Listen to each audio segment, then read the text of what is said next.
If you want to change the world, start off by making your bed.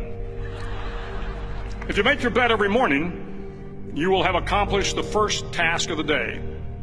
It will give you a small sense of pride, and it will encourage you to do another task, and another, and another. And by the end of the day, that one task completed will have turned into many tasks completed. Making your bed will also reinforce the fact that the little things in life matter. If you can't do the little things right, you'll never be able to do the big things right. And if by chance you have a miserable day, you will come home to a bed that is made, that you made. And a made bed gives you encouragement that tomorrow will be better. To pass SEAL training, there are a series of long swims that must be completed. One is the night swim. Before the swim, the instructors joyfully brief the students on all the species of sharks that inhabit the waters off San Clemente. They assure you, however, that no student has ever been eaten by a shark, at least not that they can remember.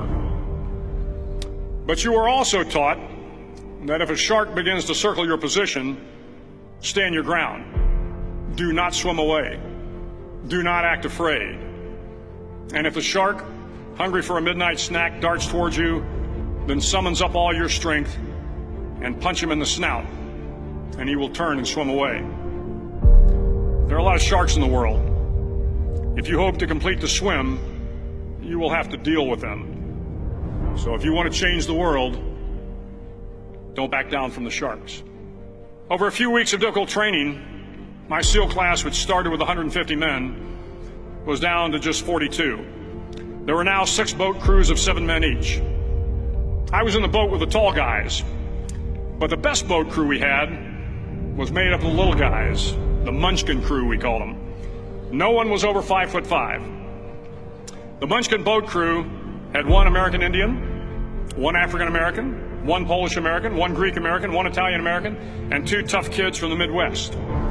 They out-paddled, outran, and outswam all the other boat crews. The big men in the other boat crews would always make good-natured fun of the tiny little flippers the Munchkins put on their tiny little feet prior to every swim. But somehow these little guys from every corner of the nation and the world always had the last laugh, swimming faster than everyone and reaching the shore long before the rest of us. SEAL training was a great equalizer. Nothing mattered but your will to succeed, not your color, not your ethnic background, not your education, not your social status. If you want to change the world, measure a person by the size of their heart, not by the size of their flippers. The 9th week of training is referred to as Hell Week.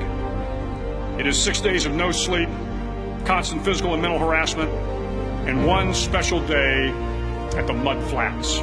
The Mud Flats are an area between San Diego and Tijuana where the water runs off and creates the Tijuana Sloughs, a swampy patch of terrain where the mud will engulf you. It is on Wednesday of Hell Week that you paddle down in the mud flats and spend the next 15 hours trying to survive the freezing cold, the howling wind, and the incessant pressure to quit from the instructors.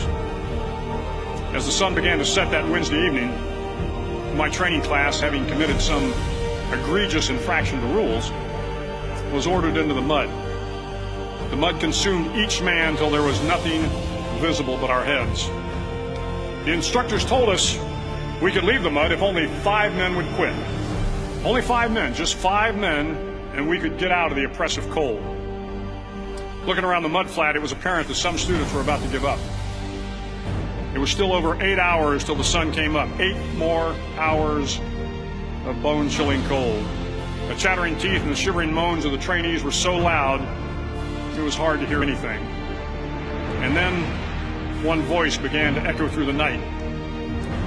One voice raised in song. The song was terribly out of tune, but sung with great enthusiasm. One voice became 2, and 2 became 3, and before long, everyone in the class was singing. The instructors threatened us with more time in the mud if we kept up the singing, but the singing persisted, and somehow the mud seemed a little warmer, and the wind a little tamer, and the dawn not so far away.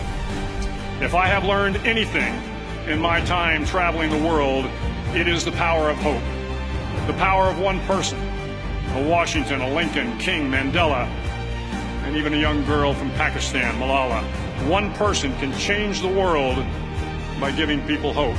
So if you want to change the world, start each day with a task completed.